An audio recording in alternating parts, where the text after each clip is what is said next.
ನೋಡಿ, ಬಿಜೆಪಿ ಅವಧಿಯಲ್ಲಿ ಆಗಿರುವ ಕೋವಿಡ್ ಹಗರಣಕ್ಕೆ ಸಂಬಂಧಪಟ್ಟಂತೆ ಈಗ ಈ ಕೇಸನ್ನ ಹಗರಣವನ್ನ ಸಿಐಡಿ ಹೆಗಲಿಗೆ ಹಾಕಲಾಗಿದೆ. ಎಫ್ಐಆರ್ ದಾಖಲಾಗಿ 2 ತಿಂಗಳ ಬಳಿಕ ಈ ಕೇಸನ್ನ ಈ ಹಗರಣವನ್ನ ಸಿಐಡಿ ತನಿಖೆಗೆ ನೀಡಲಾಗಿದೆ ಅನ್ನೋದರ ಡೀಟೇಲ್ಸ್ ಸಿಗ್ತಾ ಇದೆ. ಸಿಐಡಿ ತನಿಖೆಗೆ ವಹಿಸಿ ರಾಜ್ಯ ಸರ್ಕಾರ ಮಹತ್ವದ ಆದೇಶವನ್ನ ನೀಡಿದೆ. ಎಸ್ಪಿ ರಾಘವೇಂದ್ರ ಹೆಗಡೆ 3 ಡಿವೈಎಸ್ಪಿಗಳ ತಂಡವನ್ನ ಕೂಡ ರಚನೆ ಮಾಡಲಾಗಿದೆ. ಮೊದಲು ಎಸ್ಐಟಿ ರಚನೆ ಮಾಡೋದಕ್ಕೆ ರಾಜ್ಯ ಸರ್ಕಾರ ನಿರ್ಧಾರ ಮಾಡಿತ್ತು. ತನಿಖೆಯ ಹೊಣೆ ಹೊರೋದಕ್ಕೆ ಕೆಲ ಐಪಿಎಸ್ ಅಧಿಕಾರಿಗಳು ಹಿಂದೇಟು ಹಾಕಿದ್ರಂತೆ. ಈ ಹಿನ್ನೆಲೆ ಪ್ರಕರಣವನ್ನ ಈಗ ಸಿಐಡಿಗೆ ನೀಡಿ ಆದೇಶವನ್ನ ಹೊರಡಿಸಿದೆ ರಾಜ್ಯ ಸರ್ಕಾರ ಅನ್ನೋದರ ಡೀಟೇಲ್ಸ್ ಸದ್ಯ ಸಿಗ್ತಾ ಇದೆ. ಈ ಬಗ್ಗೆ ಮತ್ತಷ್ಟು ಡೀಟೇಲ್ಸ್ ಅನ್ನ ಕೊಡ್ತಾ ಹೋಗ್ತಾರೆ ನಮ್ಮ ಪ್ರತಿನಿಧಿ ನಾಗರಾಜ್ ಅಪ್ಪಸಂದ್ರ ದೂರವಾಣಿ ಸಂಪರ್ಕದಲ್ಲಿ. ನಾಗರಾಜ್, ಎಸ್ಐಟಿ ತನಿಖೆ ಅಂತ ಹೇಳ್ತಾ ಇದ್ರು, ಬಟ್ ಎಸ್ಐಟಿಯಲ್ಲಿ ಕೆಲ ಅಧಿಕಾರಿಗಳು ಮುಂದೆ ಬರಲಿಲ್ಲ ಈ ಪ್ರಕರಣವನ್ನ ವಹಿಸಿಕೊಳ್ಳೋದಕ್ಕೆ ಅಂತ. ಸಿಐಡಿ ಹೇಗಿರುತ್ತೆ ಮುಂದಿನ ತನಿಖೆ? ಶ್ರುತಿ, ಏನು ರಾಜ್ಯ ಕಾಂಗ್ರೆಸ್ ಸರ್ಕಾರ ಅಧಿಕಾರಕ್ಕೆ ಬಂದ ಕೂಡಲೇ ಒಂದು ಇದೆ ಹೇಳಿತ್ತು, ಏನು ಕೋವಿಡ್ ಹಗರಣದಲ್ಲಿ ಯಾರೆಲ್ಲ ಅವ್ಯವಹಾರ ಮಾಡಿದರೆ ಅವರನ್ನ ಜೈಲಿಗೆ ಹಾಕ್ತೀವಿ ಅಂತ ಹೇಳಿ ಇದ್ರ ಬಗ್ಗೆ ಸಚಿವ ಸಂಪುಟದಲ್ಲಿ ತೀರ್ಮಾನ ಮಾಡಿ ಈ ಬಗ್ಗೆ ಒಂದು ಎಸ್ಐಟಿಯನ್ನ ರಚನೆ ಮಾಡಬೇಕು ಅಂತ ಹೇಳಿ ಕೂಡ ಸಚಿವ ಸಂಪುಟ ಒಪ್ಪಿಗೆಯನ್ನ ಕೊಟ್ಟಿತ್ತು. ಆದ್ರೆ ಏನು ಇದರಲ್ಲಿ ಸಾಕಷ್ಟು ಹಿರಿಯ ರಾಜಕಾರಣಿಗಳು ಮತ್ತೆ ಪ್ರಭಾವಿ ಐಎಎಸ್ ಅಧಿಕಾರಿಗಳು ಭಾಗಿಯಾಗಿರೋದ್ರಿಂದ ಐಜಿಪಿ ನೇತೃತ್ವದಲ್ಲಿ ಒಂದು ಎಸ್ಐಟಿಯನ್ನ ಮಾಡ್ಬೇಕು ಅಂತ ಹೇಳಿ ಸರ್ಕಾರ ಯೋಚನೆ ಮಾಡಿತ್ತು. ಕೆಲವು ಐಪಿಎಸ್ ಅಧಿಕಾರಿಗಳು ಒಂದು ಎಸ್ಐಟಿ ಹೊಣೆಯನ್ನ ಹೊತ್ಕೊಳ್ಳೋದಕ್ಕೆ ನಿರಾಕರಿಸಿದ್ರು. ಈ ಹಿನ್ನೆಲೆಯಲ್ಲಿ ಪ್ರಕರಣವನ್ನ ಈಗ ಏನು ವಿಧಾನಸೌಧದಲ್ಲಿ ಡಿಸೆಂಬರ್ 13ನೇ ತಾರೀಕು ವಿಧಾನಸೌಧ ಪೊಲೀಸ್ ಠಾಣೆಯಲ್ಲಿ ಪ್ರಕರಣ ದಾಖಲಾಗಿತ್ತು. ಆ ಪ್ರಕರಣವನ್ನ ಸಿಐಡಿಗೆ ಕೊಟ್ಟು ವರ್ಗಾವಣೆಯನ್ನ ಮಾಡಿ ರಾಜ್ಯ ಸರ್ಕಾರ ಆದೇಶವನ್ನು ಮಾಡಿರ್ತಕ್ಕಂಥದ್ದು. ಇನ್ನು ಏನು ತ್ವರಿತಗತಿ ಸಿಐಡಿಯಿಂದ ತನಿಖೆ ಆಗುವ ಲಕ್ಷಣದಲ್ಲಿ ಕಾಣಿಸ್ತಾ ಇರ್ತಕ್ಕಂಥದ್ದು. ಯಾಕಂತಂದ್ರೆ ವರ್ಗಾವಣೆ ಆದ ಸರ್ಕಾರದಿಂದ ಆದೇಶ ಆದ ಕೂಡಲೇ ಎಸ್ಪಿ ರಾಘವೇಂದ್ರ ಹೆಗಡೆ ಮತ್ತೆ 3 ಡಿವೈಎಸ್ಪಿಗಳ ನೇತೃತ್ವದಲ್ಲಿ ತಂಡವನ್ನ ರಚನೆ ಮಾಡಿರ್ತಕ್ಕಂಥದ್ದು. ಹೀಗಾಗಿ ಸಾಕಷ್ಟು ರಾಜಕಾರಣಿಗಳಿಗೆ ಮತ್ತೆ ಆ ಸಂದರ್ಭದಲ್ಲಿ ಇದ್ದಂತ ಐಎಎಸ್ ಅಧಿಕಾರಿಗಳಿಗೆ ಶೀಘ್ರದಲ್ಲೇ ಸಿಐಡಿ ತನಿಖೆ ಬಿಸಿ ಮುಟ್ಟುವ ಸಾಧ್ಯತೆ ಇರ್ತಕ್ಕಂಥದ್ದು. ಶ್ರುತಿ. ಓಕೆ ನಾಗರಾಜ್, ಧನ್ಯವಾದಗಳು ತಮ್ಮೆಲ್ಲ ಮಾಹಿತಿಗೆ.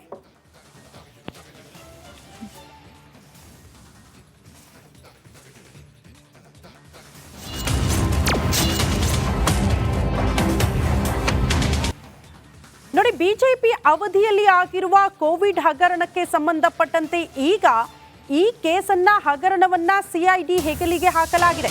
ಎಫ್ಐಆರ್ ದಾಖಲಾಗಿ 2 ತಿಂಗಳ ಬಳಿಕ ಈ ಕೇಸನ್ನ ಈ ಹಗರಣವನ್ನ ಸಿಐಡಿ ತನಿಖೆಗೆ ನೀಡಲಾಗಿದೆ ಅನ್ನೋದರ ಡೀಟೇಲ್ಸ್ ಸಿಗ್ತಾ ಇದೆ. ಸಿಐಡಿ ತನಿಖೆಗೆ ವಹಿಸಿ ರಾಜ್ಯ ಸರ್ಕಾರ ಮಹತ್ವದ ಆದೇಶವನ್ನ ನೀಡಿದೆ. ಎಸ್ಪಿ ರಾಘವೇಂದ್ರ ಹೆಗಡೆ 3 ಡಿವೈಎಸ್ಪಿಗಳ ತಂಡವನ್ನ ಕೂಡ ರಚನೆ ಮಾಡಲಾಗಿದೆ. ಮೊದಲು ಎಸ್ಐಟಿ ರಚನೆ ಮಾಡೋದಕ್ಕೆ ರಾಜ್ಯ ಸರ್ಕಾರ ನಿರ್ಧಾರ ಮಾಡಿತ್ತು. ತನಿಖೆಯ ಹೊಣೆ ಹೊರೋದಕ್ಕೆ ಕೆಲ ಐಪಿಎಸ್ ಅಧಿಕಾರಿಗಳು ಹಿಂದೇಟು ಹಾಕಿದ್ರಂತೆ. ಈ ಹಿನ್ನೆಲೆ ಪ್ರಕರಣವನ್ನ ಈಗ ಸಿಐಡಿಗೆ ನೀಡಿ ಆದೇಶವನ್ನ ಹೊರಡಿಸಿದೆ ರಾಜ್ಯ ಸರ್ಕಾರ ಅನ್ನೋದರ ಡೀಟೇಲ್ಸ್ ಸದ್ಯ ಸಿಗ್ತಾ ಇದೆ. ಈ ಬಗ್ಗೆ ಮತ್ತಷ್ಟು ಡೀಟೇಲ್ಸ್ ಅನ್ನ ಕೊಡ್ತಾ ಹೋಗ್ತಾರೆ ನಮ್ಮ ಪ್ರತಿನಿಧಿ ನಾಗರಾಜ್ ಅಪ್ಪಸಂದ್ರ ದೂರವಾಣಿ ಸಂಪರ್ಕದಲ್ಲಿ. ನಾಗರಾಜ್, ಎಸ್ಐಟಿ ತನಿಖೆ ಅಂತ ಹೇಳ್ತಾ ಇದ್ರು, ಬಟ್ ಎಸ್ಐಟಿಯಲ್ಲಿ ಕೆಲ ಅಧಿಕಾರಿಗಳು ಮುಂದೆ ಬರಲಿಲ್ಲ ಈ ಪ್ರಕರಣವನ್ನ ವಹಿಸಿಕೊಳ್ಳೋದಕ್ಕೆ ಅಂತ. ಸಿಐಡಿ ಹೇಗಿರುತ್ತೆ ಮುಂದಿನ ತನಿಖೆ?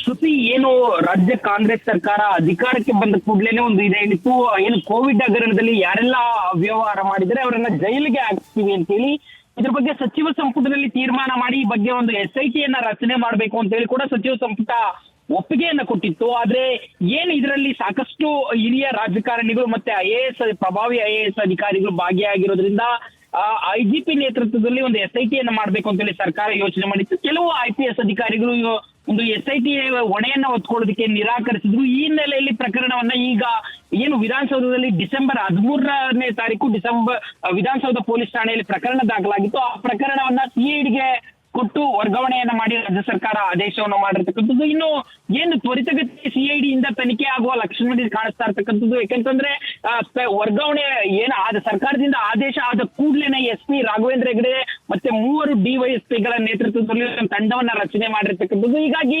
ಸಾಕಷ್ಟು ರಾಜಕಾರಣಿಗಳಿಗೆ ಮತ್ತೆ ಆ ಸಂದರ್ಭದಲ್ಲಿ ಇದ್ದಂತ ಐಎಎಸ್ ಅಧಿಕಾರಿಗಳಿಗೆ ಶೀಘ್ರದಲ್ಲೇ ಸಿಐಡಿ ತನಿಖೆ ಬಿಸಿ ಮುಟ್ಟುವ ಸಾಧ್ಯತೆ ಇರ್ತಕ್ಕಂಥದ್ದು. ಶ್ರುತಿ.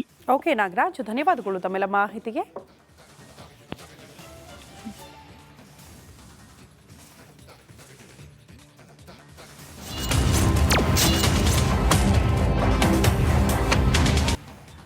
ನೋಡಿ, ಬಿಜೆಪಿ ಅವಧಿಯಲ್ಲಿ ಆಗಿರುವ ಕೋವಿಡ್ ಹಗರಣಕ್ಕೆ ಸಂಬಂಧಪಟ್ಟಂತೆ ಈಗ ಈ ಕೇಸನ್ನ ಹಗರಣವನ್ನ ಸಿಐಡಿ ಹೆಗಲಿಗೆ ಹಾಕಲಾಗಿದೆ. ಎಫ್ಐಆರ್ ದಾಖಲಾಗಿ 2 ತಿಂಗಳ ಬಳಿಕ ಈ ಕೇಸನ್ನ ಈ ಹಗರಣವನ್ನ ಸಿಐಡಿ ತನಿಖೆಗೆ ನೀಡಲಾಗಿದೆ ಅನ್ನೋದರ ಡೀಟೇಲ್ಸ್ ಸಿಗ್ತಾ ಇದೆ. ಸಿಐಡಿ ತನಿಖೆಗೆ ವಹಿಸಿ ರಾಜ್ಯ ಸರ್ಕಾರ ಮಹತ್ವದ ಆದೇಶವನ್ನ ನೀಡಿದೆ.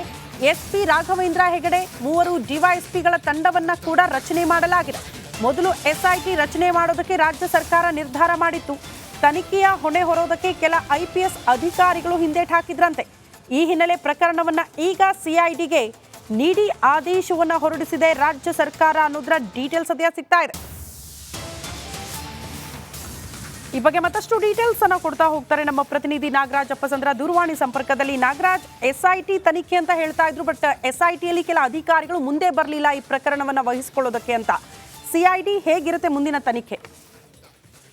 ಶ್ರುತಿ, ಏನು ರಾಜ್ಯ ಕಾಂಗ್ರೆಸ್ ಸರ್ಕಾರ ಅಧಿಕಾರಕ್ಕೆ ಬಂದ ಕೂಡಲೇ ಒಂದು ಇದೇನಿತ್ತು, ಏನು ಕೋವಿಡ್ ಹಗರಣದಲ್ಲಿ ಯಾರೆಲ್ಲ ಅವ್ಯವಹಾರ ಮಾಡಿದರೆ ಅವರನ್ನ ಜೈಲಿಗೆ ಹಾಕ್ತೀವಿ ಅಂತೇಳಿ ಇದ್ರ ಬಗ್ಗೆ ಸಚಿವ ಸಂಪುಟದಲ್ಲಿ ತೀರ್ಮಾನ ಮಾಡಿ ಈ ಬಗ್ಗೆ ಒಂದು ಎಸ್ಐಟಿಯನ್ನ ರಚನೆ ಮಾಡಬೇಕು ಅಂತ ಹೇಳಿ ಕೂಡ ಸಚಿವ ಸಂಪುಟ ಒಪ್ಪಿಗೆಯನ್ನ ಕೊಟ್ಟಿತ್ತು. ಆದ್ರೆ ಏನು ಇದರಲ್ಲಿ ಸಾಕಷ್ಟು ಹಿರಿಯ ರಾಜಕಾರಣಿಗಳು ಮತ್ತೆ ಪ್ರಭಾವಿ ಐಎಎಸ್ ಅಧಿಕಾರಿಗಳು ಭಾಗಿಯಾಗಿರೋದ್ರಿಂದ ಐಜಿಪಿ ನೇತೃತ್ವದಲ್ಲಿ ಒಂದು ಎಸ್ಐಟಿಯನ್ನ ಮಾಡಬೇಕು ಅಂತ ಹೇಳಿ ಸರ್ಕಾರ ಯೋಚನೆ ಮಾಡಿತ್ತು. ಕೆಲವು ಐಪಿಎಸ್ ಅಧಿಕಾರಿಗಳು ಒಂದು ಎಸ್ಐಟಿ ಹೊಣೆಯನ್ನ ಹೊತ್ಕೊಳ್ಳೋದಕ್ಕೆ ನಿರಾಕರಿಸಿದ್ರು. ಈ ಹಿನ್ನೆಲೆಯಲ್ಲಿ ಪ್ರಕರಣವನ್ನ ಈಗ ಏನು ವಿಧಾನಸೌಧದಲ್ಲಿ ಡಿಸೆಂಬರ್ 13ನೇ ತಾರೀಕು ವಿಧಾನಸೌಧ ಪೊಲೀಸ್ ಠಾಣೆಯಲ್ಲಿ ಪ್ರಕರಣ ದಾಖಲಾಗಿತ್ತು. ಆ ಪ್ರಕರಣವನ್ನ ಸಿಐಡಿಗೆ ಕೊಟ್ಟು ವರ್ಗಾವಣೆಯನ್ನ ಮಾಡಿ ರಾಜ್ಯ ಸರ್ಕಾರ ಆದೇಶವನ್ನು ಮಾಡಿರ್ತಕ್ಕಂಥದ್ದು. ಇನ್ನು ಏನು ತ್ವರಿತಗತಿ ಸಿಐಡಿಯಿಂದ ತನಿಖೆ ಆಗುವ ಲಕ್ಷಣದಲ್ಲಿ ಕಾಣಿಸ್ತಾ ಇರ್ತಕ್ಕಂಥದ್ದು. ಯಾಕಂತಂದ್ರೆ ವರ್ಗಾವಣೆ ಆದ ಸರ್ಕಾರದಿಂದ ಆದೇಶ ಆದ ಕೂಡಲೇ ಎಸ್ಪಿ ರಾಘವೇಂದ್ರ ಹೆಗಡೆ ಮತ್ತೆ 3 ಡಿವೈಎಸ್ಪಿಗಳ ನೇತೃತ್ವದಲ್ಲಿ ತಂಡವನ್ನ ರಚನೆ ಮಾಡಿರ್ತಕ್ಕಂಥದ್ದು. ಹೀಗಾಗಿ ಸಾಕಷ್ಟು ರಾಜಕಾರಣಿಗಳಿಗೆ ಮತ್ತೆ ಆ ಸಂದರ್ಭದಲ್ಲಿ ಇದ್ದಂತಹ ಐಎಎಸ್ ಅಧಿಕಾರಿಗಳಿಗೆ ಶೀಘ್ರದಲ್ಲೇ ಸಿಐಡಿ ತನಿಖೆ ಬಿಸಿ ಮುಟ್ಟುವ ಸಾಧ್ಯತೆ ಇರ್ತಕ್ಕಂಥದ್ದು. ಶ್ರುತಿ. ಓಕೆ ನಾಗರಾಜ್, ಧನ್ಯವಾದಗಳು ತಮ್ಮೆಲ್ಲ ಮಾಹಿತಿಗೆ.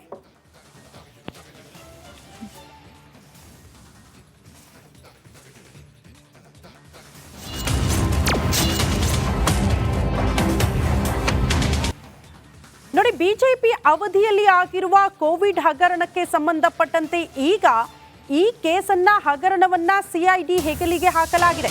ಎಫ್ಐಆರ್ ದಾಖಲಾಗಿ 2 ತಿಂಗಳ ಬಳಿಕ ಈ ಕೇಸನ್ನ ಈ ಹಗರಣವನ್ನ ಸಿಐಡಿ ತನಿಖೆಗೆ ನೀಡಲಾಗಿದೆ ಅನ್ನೋದರ ಡೀಟೇಲ್ಸ್ ಸಿಗ್ತಾ ಇದೆ. ಸಿಐಡಿ ತನಿಖೆಗೆ ವಹಿಸಿ ರಾಜ್ಯ ಸರ್ಕಾರ ಮಹತ್ವದ ಆದೇಶವನ್ನ ನೀಡಿದೆ. ಎಸ್ಪಿ ರಾಘವೇಂದ್ರ ಹೆಗಡೆ 3 ಡಿವೈಎಸ್ಪಿಗಳ ತಂಡವನ್ನ ಕೂಡ ರಚನೆ ಮಾಡಲಾಗಿದೆ. ಮೊದಲು ಎಸ್ಐಟಿ ರಚನೆ ಮಾಡೋದಕ್ಕೆ ರಾಜ್ಯ ಸರ್ಕಾರ ನಿರ್ಧಾರ ಮಾಡಿತ್ತು. ತನಿಖೆಯ ಹೊಣೆ ಹೊರೋದಕ್ಕೆ ಕೆಲ ಐಪಿಎಸ್ ಅಧಿಕಾರಿಗಳು ಹಿಂದೇಟು ಹಾಕಿದ್ರಂತೆ. ಈ ಹಿನ್ನೆಲೆ ಪ್ರಕರಣವನ್ನ ಈಗ ಸಿಐಡಿಗೆ ನೀಡಿ ಆದೇಶವನ್ನ ಹೊರಡಿಸಿದೆ ರಾಜ್ಯ ಸರ್ಕಾರ ಅನ್ನೋದರ ಡೀಟೇಲ್ಸ್ ಸದ್ಯ ಸಿಗ್ತಾ ಇದೆ. ಈ ಬಗ್ಗೆ ಮತ್ತಷ್ಟು ಡೀಟೇಲ್ಸ್ ಅನ್ನ ಕೊಡ್ತಾ ಹೋಗ್ತಾರೆ ನಮ್ಮ ಪ್ರತಿನಿಧಿ ನಾಗರಾಜ್ ಅಪ್ಪಸಂದ್ರ ದೂರವಾಣಿ ಸಂಪರ್ಕದಲ್ಲಿ. ನಾಗರಾಜ್, ಎಸ್ಐಟಿ ತನಿಖೆ ಅಂತ ಹೇಳ್ತಾ ಇದ್ರು, ಬಟ್ ಎಸ್ಐಟಿಯಲ್ಲಿ ಕೆಲ ಅಧಿಕಾರಿಗಳು ಮುಂದೆ ಬರಲಿಲ್ಲ ಈ ಪ್ರಕರಣವನ್ನ ವಹಿಸಿಕೊಳ್ಳೋದಕ್ಕೆ ಅಂತ. ಸಿಐಡಿ ಹೇಗಿರುತ್ತೆ ಮುಂದಿನ ತನಿಖೆ? ಶ್ರುತಿ, ಏನು ರಾಜ್ಯ ಕಾಂಗ್ರೆಸ್ ಸರ್ಕಾರ ಅಧಿಕಾರಕ್ಕೆ ಬಂದ ಕೂಡಲೇ ಒಂದು ಇದೇನಿತ್ತು, ಏನು ಕೋವಿಡ್ ಹಗರಣದಲ್ಲಿ ಯಾರೆಲ್ಲ ಅವ್ಯವಹಾರ ಮಾಡಿದರೆ ಅವರನ್ನ ಜೈಲಿಗೆ ಹಾಕ್ತೀವಿ ಅಂತೇಳಿ ಇದ್ರ ಬಗ್ಗೆ ಸಚಿವ ಸಂಪುಟದಲ್ಲಿ ತೀರ್ಮಾನ ಮಾಡಿ ಈ ಬಗ್ಗೆ ಒಂದು ಎಸ್ಐಟಿಯನ್ನ ರಚನೆ ಮಾಡಬೇಕು ಅಂತ ಹೇಳಿ ಕೂಡ ಸಚಿವ ಸಂಪುಟ ಒಪ್ಪಿಗೆಯನ್ನ ಕೊಟ್ಟಿತ್ತು. ಆದ್ರೆ ಏನು ಇದರಲ್ಲಿ ಸಾಕಷ್ಟು ಹಿರಿಯ ರಾಜಕಾರಣಿಗಳು ಮತ್ತೆ ಪ್ರಭಾವಿ ಐಎಎಸ್ ಅಧಿಕಾರಿಗಳು ಭಾಗಿಯಾಗಿರೋದ್ರಿಂದ ಐಜಿಪಿ ನೇತೃತ್ವದಲ್ಲಿ ಒಂದು ಎಸ್ಐಟಿಯನ್ನ ಮಾಡಬೇಕು ಅಂತ ಹೇಳಿ ಸರ್ಕಾರ ಯೋಚನೆ ಮಾಡಿತ್ತು. ಕೆಲವು ಐಪಿಎಸ್ ಅಧಿಕಾರಿಗಳು ಒಂದು ಎಸ್ಐಟಿ ಹೊಣೆಯನ್ನ ಹೊತ್ಕೊಳ್ಳೋದಕ್ಕೆ ನಿರಾಕರಿಸಿದ್ರು. ಈ ಹಿನ್ನೆಲೆಯಲ್ಲಿ ಪ್ರಕರಣವನ್ನ ಈಗ ಏನು ವಿಧಾನಸೌಧದಲ್ಲಿ ಡಿಸೆಂಬರ್ 13ನೇ ತಾರೀಕು ವಿಧಾನಸೌಧ ಪೊಲೀಸ್ ಠಾಣೆಯಲ್ಲಿ ಪ್ರಕರಣ ದಾಖಲಾಗಿತ್ತು. ಆ ಪ್ರಕರಣವನ್ನ ಸಿಐಡಿಗೆ ಕೊಟ್ಟು ವರ್ಗಾವಣೆಯನ್ನ ಮಾಡಿ ರಾಜ್ಯ ಸರ್ಕಾರ ಆದೇಶವನ್ನು ಮಾಡಿರ್ತಕ್ಕಂಥದ್ದು. ಇನ್ನು ಏನು ತ್ವರಿತಗತಿ ಸಿಐಡಿಯಿಂದ ತನಿಖೆ ಆಗುವ ಲಕ್ಷಣದಲ್ಲಿ ಕಾಣಿಸ್ತಾ ಇರ್ತಕ್ಕಂಥದ್ದು. ಯಾಕಂತಂದ್ರೆ ವರ್ಗಾವಣೆ ಆದ ಸರ್ಕಾರದಿಂದ ಆದೇಶ ಆದ ಕೂಡಲೇ ಎಸ್ಪಿ ರಾಘವೇಂದ್ರ ಹೆಗಡೆ ಮತ್ತೆ 3 ಡಿವೈಎಸ್ಪಿಗಳ ನೇತೃತ್ವದಲ್ಲಿ ತಂಡವನ್ನ ರಚನೆ ಮಾಡಿರ್ತಕ್ಕಂಥದ್ದು. ಹೀಗಾಗಿ ಸಾಕಷ್ಟು ರಾಜಕಾರಣಿಗಳಿಗೆ ಮತ್ತೆ ಆ ಸಂದರ್ಭದಲ್ಲಿ ಇದ್ದಂತಹ ಐಎಎಸ್ ಅಧಿಕಾರಿಗಳಿಗೆ ಶೀಘ್ರದಲ್ಲೇ ಸಿಐಡಿ ತನಿಖೆ ಬಿಸಿ ಮುಟ್ಟುವ ಸಾಧ್ಯತೆ ಇರ್ತಕ್ಕಂಥದ್ದು. ಶ್ರುತಿ. ಓಕೆ ನಾಗರಾಜ್, ಧನ್ಯವಾದಗಳು ತಮ್ಮೆಲ್ಲ ಮಾಹಿತಿಗೆ.